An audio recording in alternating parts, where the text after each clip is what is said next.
В Государственном музее Государственного культурного центра Туркменистана открылась экспозиция «Ремесло Углават-эже. Образцовая школа для туркменских женщин». Выставка приурочена к Международному женскому дню. В экспозиции представлены работы Углават Бердымухамедовой, которая внесла весомый вклад в сохранение и передачу будущим поколениям традиций декоративно-прикладного искусства. Центральное место в коллекции занимают личные изделия мастерицы. Среди них женская свадебная накидка кюрте и традиционные шерстяные носки. Особого внимания заслуживает кюрте, изготовленное Углават Бердымухамедовой в 1971 году. Это изделие признано образцом высокого мастерства. На его создание у мастерицы ушло 20 дней кропотливого труда. Сложность этой работы, которую в народе сравнивают с копанием колодца иголкой, наглядно демонстрирует исключительное терпение и профессионализм автора.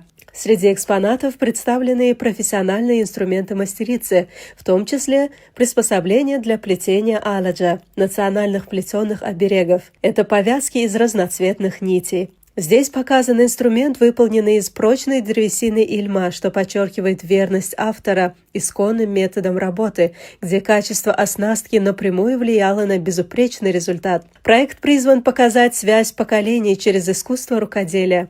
Организаторы подчеркивают, что творческий путь Углават-эже служит ориентиром для современных мастериц, сохраняющих аутентичные техники вышивки.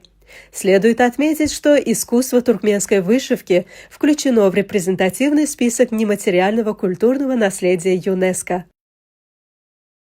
Здесь выставлена различная одежда, которая относится к XIX-XX веку туркменского народа. На экспозиции музея можно увидеть различные головные накидки, присущие молодым невестам туркменского народа. Каждая девушка, которая выходит замуж, обязательно своими руками шила, также украшала национальной вышивкой китени свою курте. У туркменских женщин даже был строгий цветовой порядок. Пользуясь случаем, хочу поблагодарить национального лидера туркменского народа, героя Аркадага, а также уважаемого президента Туркменистана Аркадаглы, героя Сердара, за предоставляемые большие возможности в сфере культуры.